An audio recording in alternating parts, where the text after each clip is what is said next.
하나님의 말씀 봅니다.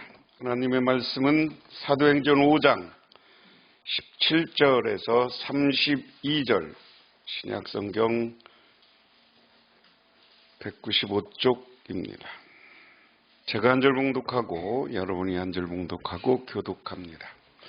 대제사장과 그와 함께 있는 사람, 즉 사두개인의 당파가 다 마음에 시기가 가득하여 일어나서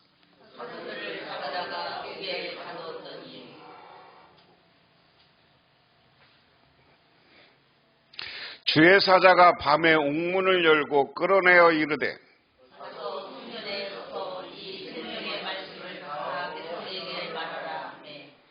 그들이 듣고 새벽에 성전에 들어가서 가르치니 대제사장과 그와 함께 있는 사람들이 와서 공회와 이스라엘 족속의 원로들을 다 모으고 사람을 옥에 보내어 사도들을 잡아오라 하니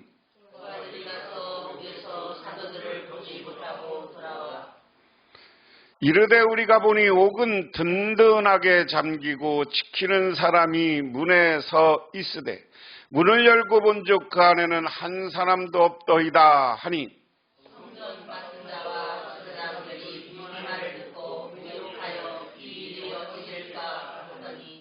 사람들이 와서 알리되 보소서 옥에 가두었던 사람들이 성전에 서서 백성을 가르치더이다 하니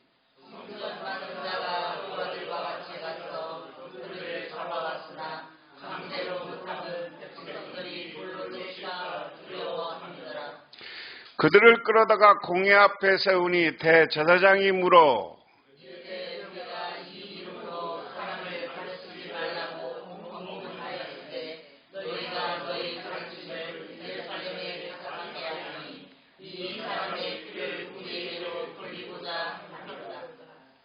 베드로와 사도들이 대답하여 이르되 사람보다 하나님께 순종하는 것이 마땅하니라 하더라.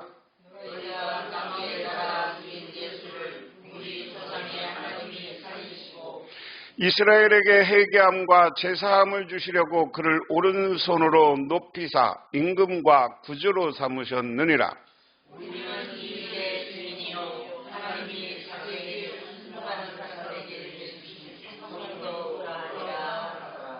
아멘. 미국 남북전쟁 당시 조지아주 앤더빌 포롱수에서는 약 14개월 동안 5만 명에 달하는 북군 포로들이 수용돼 있었습니다. 한 번은 그 수용소에 무려 3만 3천 명이 한꺼번에 몰려온 적이 있었습니다. 그런데 열악한 의료체계, 영양실조, 비위생적인 환경, 비좁은 공간, 기타 최악의 조건들 때문에 1만 3천 명 이상의 포로가 그곳에서 죽어 나갔습니다. 그런데 이 비참하고 끔찍한 수용소 안에 사막의 오아시스 같은 곳이 있었습니다. 그것은 바로 섭리의 샘이라고 불리는 곳이었습니다. 엄청난 폭우가 쏟아지던 1864년 8월 14일 수용소 담장 안쪽 낮은 언덕에서 갑자기 샘물이 솟아나기 시작했습니다. 사람들은 그 직전에 번개가 그 자리를 내려치는 것을 목격했습니다. 이것은 수많은 사람들의 기도 응답이었습니다. 평소 수용소를 가르지르는 시냇물이 더러웠고 오염되었기 때문에 이 신선한 물을 얻기 위해 포로들은 장대 끝에 컵을 매달아 그 샘에 물을 기르려고 했습니다. 샘이 제한선 밖에 있었기 때문입니다. 나중에 간수들은 포로들이 관을 만들어 그 물을 수용소 안으로 끌어들이는 것을 허락해 주었습니다. 1901년 그 자리에 정자 하나가 세워졌습니다. 거기에는 다음과 같은 글이 새겨졌습니다. 갈급한 포로들의 애침이 하늘에 닿았다. 그 소리를 들으신 하나님이 번개로 땅을 가르셨고 그곳에서 가장 감미로운 물이 솟아오르게 하셨다 하는 이야기입니다. 우리가 기도하면 열악한 상황 속에서도 하나님의 역사는 기적과 능력으로 나타난다. 상상해보세요. 수용소에 수없이 많은 사람들이 그 가운데 흐르는 강은, 시냇물은 오염돼서 먹을 수 없고 그걸 먹으면 죽는 것이고, 그런데 어느 날 비가 오더니 번개가 치더니 맑은 샘이 솟아나. 그런데 그건 그 수용소에서 죽음을 경험하는 포로들이 우리에게 깨끗한 물을 달라는 기도를 하였다. 그래서 우리가 간절히 기도할 때 하나님은 뜻밖의 사건으로, 뜻밖의 역사로 기적과 능력을 만들어내는 줄 믿으시기 바랍니다. 오늘 성경 이야기는 사도들이, 제자들이 복음을 전하니까 이거에 위협을 느낀 제사장과 그리고 성전을 가리키는 율법 학자들, 그리고 사내들린 사람들, 오늘날 얘기하면 신학자들, 그리고 그 당시에 이 사내들리는 그 당시 포로의 식민지 국가였지만 나름대로 자치를 이루는 의회와 같은 역할을 했던 곳이에요. 나름대로 법치를 위해서 율법을 가지고 유다를 다스리던 시대, 팔레스타인 지역을 다스리던 시대. 근데 사도들이 갑자기 막 기적이 일어나고요.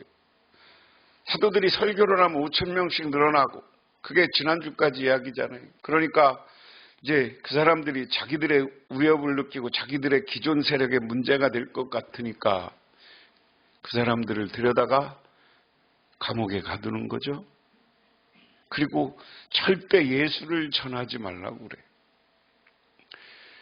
그런데 오늘 그 감옥에 가두었는데 무슨 사건이 일어나는 겁니까?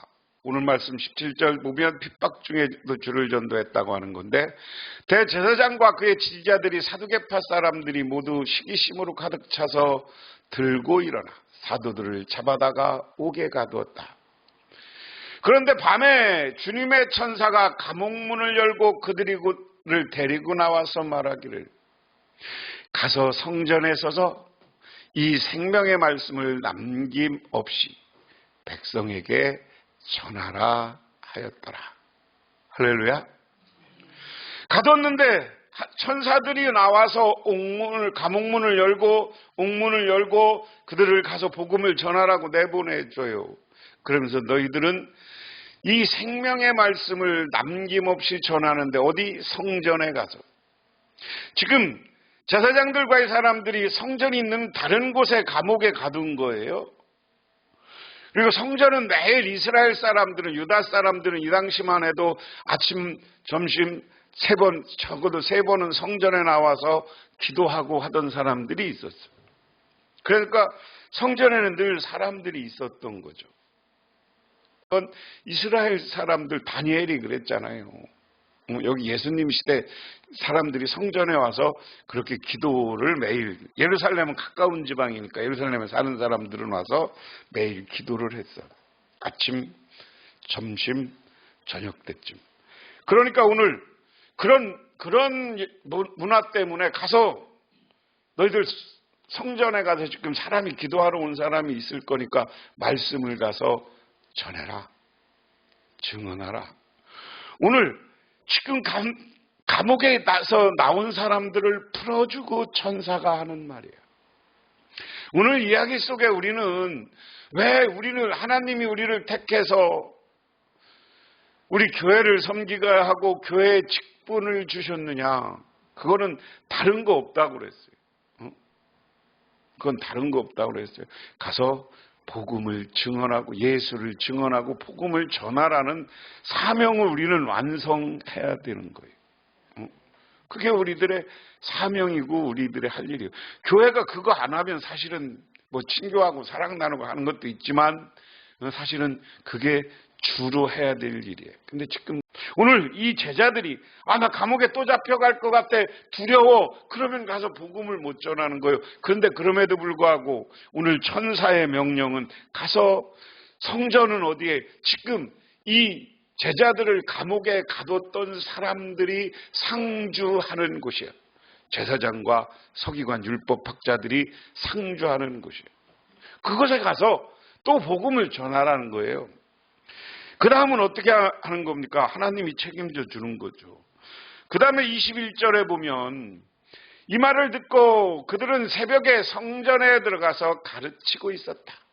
그때 대제사장이 그와 함께하는 사람들과 더불어 와서 공의회와 이스라엘의 원로회의를 소집하고 감옥으로 사람을 보내어 사도들을 데려오게 하였다. 자, 성전에 들어가서 제자들은 가르쳐. 이미 감옥에서 나왔어. 근데 이제 대제사장들과 서기관은 더불어서 공회 일원들과 원로들, 오늘날 국회로 생각하면 된다고 그랬어요. 이 당시는 국회고 뭐고 이제 삼권이 분립된 게 아니니까 행정력, 이게 다 재판, 이게 다 여기에 묶여 있는 거예요. 정치, 종교의 중심입니다. 정치, 종교에. 다 정치, 종교적으로 다 묶여있는 곳이 성전입니다. 그러니까 이스라엘이 그 당시에 보면 로마가 있고요. 로마가 총독을 보내기도 하고요. 총독을 보내요. 그러든지 분봉왕을 세웠어요. 분봉왕이 누구예요? 대표적인 게 헤롯 대왕이 있고 헤롯 안티파스가 있어요. 이게 이스라엘을 다스린 사람, 헤롯의 아들입니다. 그럼 이 분봉왕들은 특히 이스라엘은 자기들이 다스릴 때 이스라엘은 독립운동이 많이 일어나는 나라예요. 왜 독립운동이 많이 일어나? 하나님을 믿는 신앙이 분명하기 때문에 이 로마는 뭐를 믿어요? 제우스 신과 황제가 제우스 신의 아들이라고 믿는 거예요. 신의 아들이에요. 그러니까 이것과 부딪히는 거죠, 맨날. 이 우상숭배랑 안 되는 거죠. 그러니까 이 헤롯과 분봉왕들이 어떻게 정책을 피느냐, 그 나라를 다스리기 위해서 성전 지도자들한테 자치권을 줘요. 야, 네가 다스려봐. 응?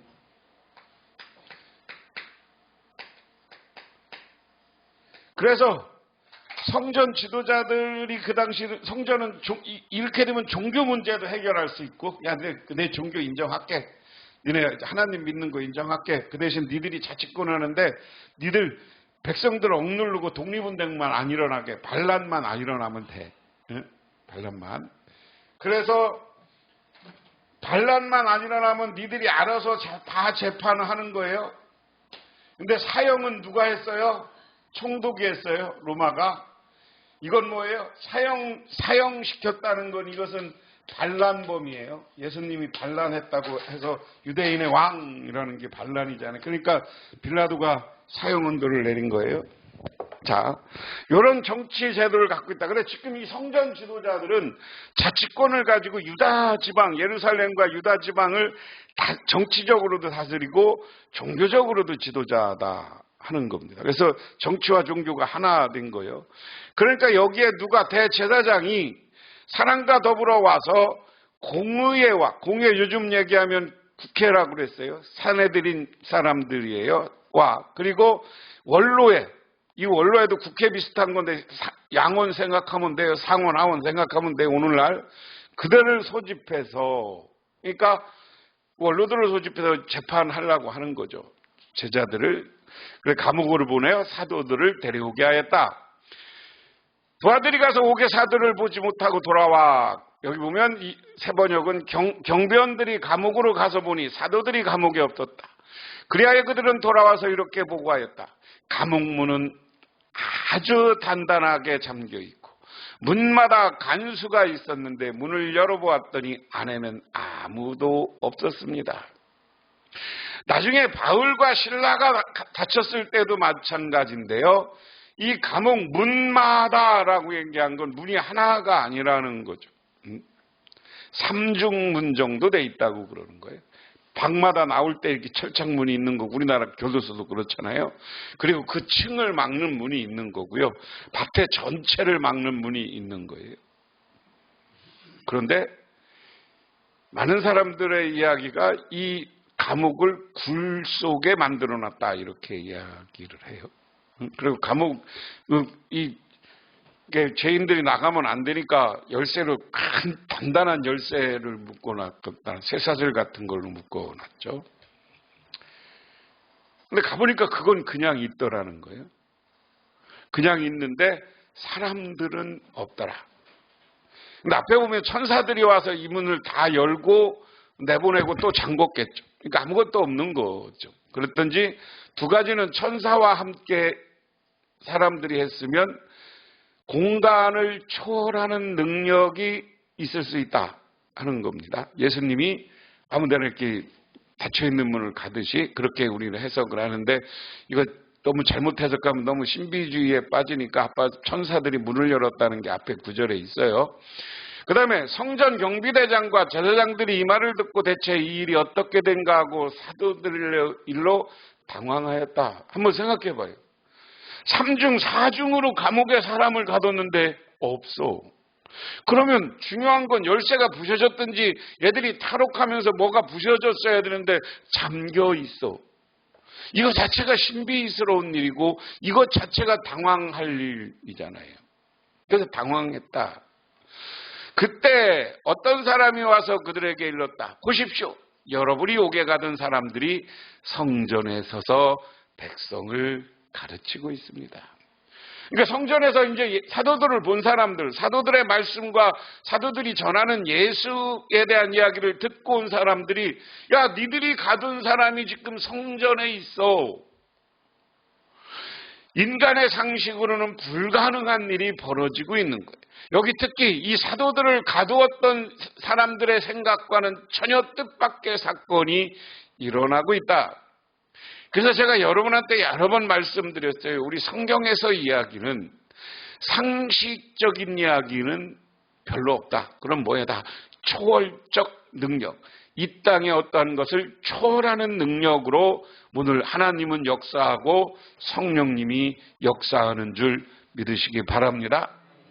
그런데 우리는 자꾸만 이 초월적 능력을 무시하고 자꾸만 이것을 이성으로 해석하려고 그래.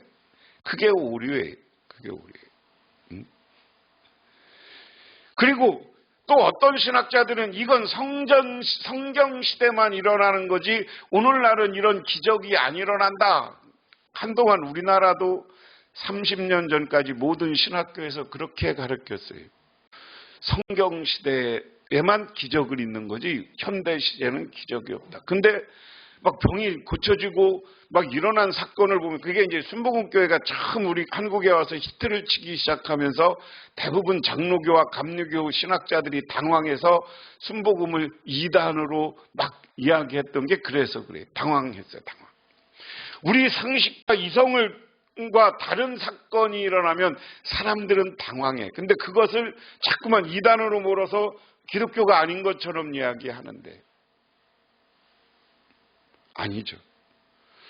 성령의 역사는 오늘도 기적으로 연속적으로 일어나는 거예요. 믿으십니까? 그게 우리의 올바른 고백이 돼야 되는 겁니다. 그래서 오늘 옥에 가둔 사람들 지금 성전에 가서 하나님 말씀을 가르쳐요. 그러니까 뭐라고 그래요? 그래서 경비대장과 경비원들과 함께 가서 사도들을 데리고 왔다. 그러나 그들은 백성들이 돌로 칠까 들어와서 폭력을 쓰지는 않았다. 이제 가서 다시 한번 잡아오는 거야. 사도들을 협박하려고.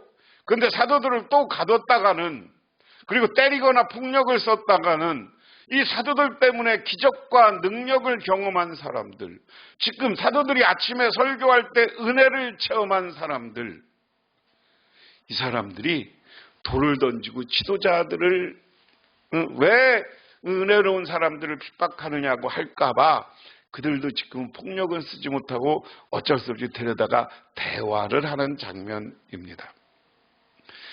그들이 사도들을 데려다가 공의 앞에 세우니 대제사장이 신문하였다. 우리가 그대들에게 그 이름을 가르치지 말라고 엄중히 명령하였어. 그런데 그대들은 그대들의 가르침을 온 예루살렘에 퍼뜨렸어. 그대들은 그 사람의 피에 대한 책임을 우리에게 씌우려고 하고 있어. 여기 중요한 얘기입니다. 제사장들이 사도들을 신문하면서 사도들이 니들 때문에 예수가 죽었다고 한 적이 없어. 응? 그러니까 그 예수님이 피 흘린 것이 너희들이다라고 하면 이 사람들도 성경에 니들이 저주받을 민족이라는 건 아는 거거든. 니들이 하나님의 뜻을 거슬린 사람들이라는 건 아는 거거든. 그거 우리 아니지 않냐라는 거예요. 응? 우리한테 덮어 씌우지 마. 우리 안 했어. 이건 여기서는 뭐예요? 그거 빌라도가 했잖아. 그 얘기죠. 예수 죽이라고는 빌라도가 했잖아. 우리는 아니야라는 겁니다.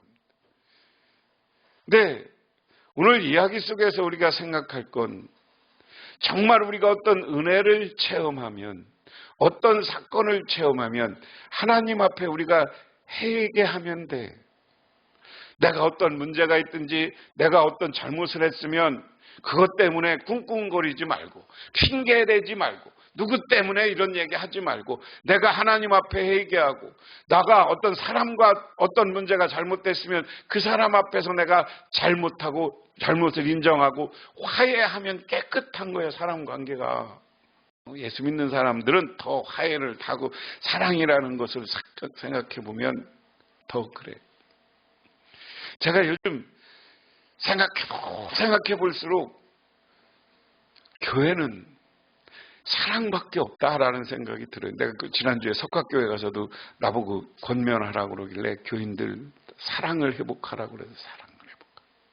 사랑하지 않으면, 사랑이 없으면 교회도 깨지는 거고요. 여러분 개인 관계도 깨지는 거고 하나님과의 관계도 깨지는 거예요. 하나님이 우리를 사랑했어요. 그래서 우리를 택해서 할렐루야 교회 교인으로, 여러분 직분자로, 장로님으로, 권사님으로, 집사님으로 세워줬어. 그러면 우리는 뭐 해야 돼? 사랑이 가득한 교회를 만들어야 돼. 사랑이 넘치는 교회를 만들어야 돼. 그런데 그 사랑은 뭐야? 내가 여러 번 얘기했어요. 상대방을 이해하고 기다려줄 줄 알면 돼. 그리고 내가 적극적으로 사랑의 표현을 하면 돼. 그러면 그게 사랑이 완성되는 거야. 그런데 이 제사장들 보면 사랑의 마음이 없으니까 자기만 생각하는 거야. 내가 얘들 때문에 자기 쫓겨날까 봐 두려운 거야. 자기 이익만 생각하는 거야. 그러니까 사도들을 잡아다 때리려고 그러고, 우리가 피 흘린 게 한 거 아니잖아. 우리가 예수 죽이지 않았잖아 하고 자꾸만 핑계대고 있는 모습이, 베드로와 사도들이 대답하였다. 사람이 복종하는 것보다 하나님께 복종하는, 사람에게 복종하는 것보다 하나님께 복종하는, 다 하나님께 복종하라는 거예요. 사람 쳐다보지 말라는 거예요. 그래, 하나님이 우리를 사랑한다는 생각하면 하나님에게 복종하고 하나님의 사랑을 기억하시기 바랍니다. 우리 조상들의 하나님은 여러분이 나무에 달아 죽인 예수를 살리셨습니다. 하나님은 이분을 높이시어 자기 오른쪽에 앉히시고 영도자의 구원주로 삼으셨으며 이스라엘이 회개하고 제사함을 받게 했습니다. 자, 사도들이 어디 가서 하는 복음의 핵심은 뭐예요? 예수는 살았다. 당신들이 죽인 예수는 살았다. 부활했다. 그분은 어디? 지금 하나님 하늘에 올라가서 하나님 오른쪽에 앉아 계시다가, 오른쪽이라는 말이 우편이라는 말이에요. 오른쪽에 앉아 계시고 영도자의 구주로 삼은, 우리 모든 사람의 구주시다. 당신들 지도자지만 당신들도 구원할 사람이다라는 거예요. 지금 이 사도들을 핍박하고 있는 사람들은. 그리고 이스라엘이 회개하고 제사함을 받겠다. 지금까지 잘못된 삶을 살았으면 회개하고 돌아와라. 그러면 십자가를 바라볼 때 우리의 죄는 용서받는 것이다. 그게 속죄예요. 예수 그리스도는 부활하셨고, 그리고 부활하셔서 하나님 나라에 올라가셨고, 그리고 우리가 예수 그리스도를 고백할 때 우리는 죄를 용서받는 줄 믿으시기 바랍니다.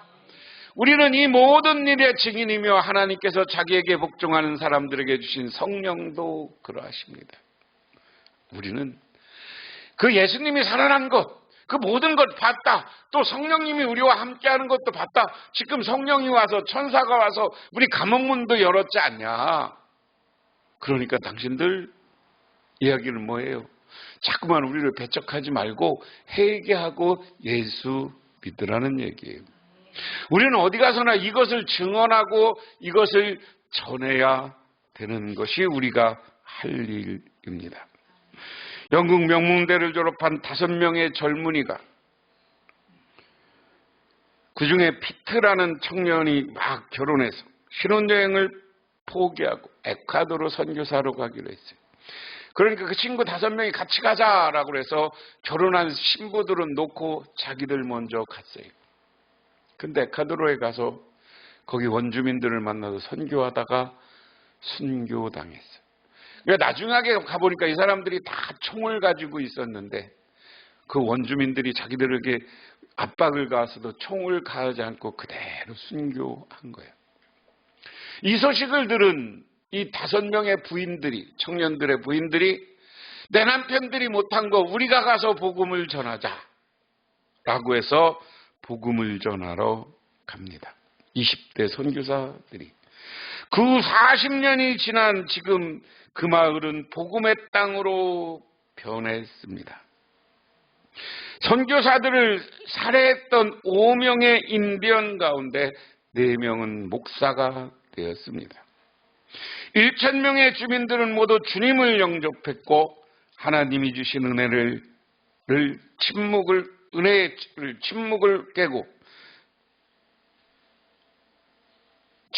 깨고 갚을 때가 있어야 한다. 그래서 하나님의 은혜는 가만히 있는 것이 아니라 우리 정말 가서 우리 남편들을 순교하게 만든 곳이지만 그곳에 가서 복음을 전했을 때 놀라운 복음의 열매가 있는 줄 믿으시기 바랍니다. 여기 순교한 곳에 가서도 복음을 전하는데 우리 복음 전하는 거, 전도하는 거 힘들다고 하지 마세요. 어렵다고 하지 마세요. 가서 전하면 하나님이, 성령님이 역사할 줄 믿으시기 바랍니다. 기도하겠습니다. 하나님 아버지 고맙습니다. 오늘 하나님께 나와 저희들 기도하며 간구합니다. 옥문을 깨뜨리신 하나님, 우리들을 새롭게 예수 그리스도의 증인으로 서게 하시고 가서 복음을 전할 때마다 우리들에게 놀라운 은혜와 기적과 능력이 나타나게 하옵소서.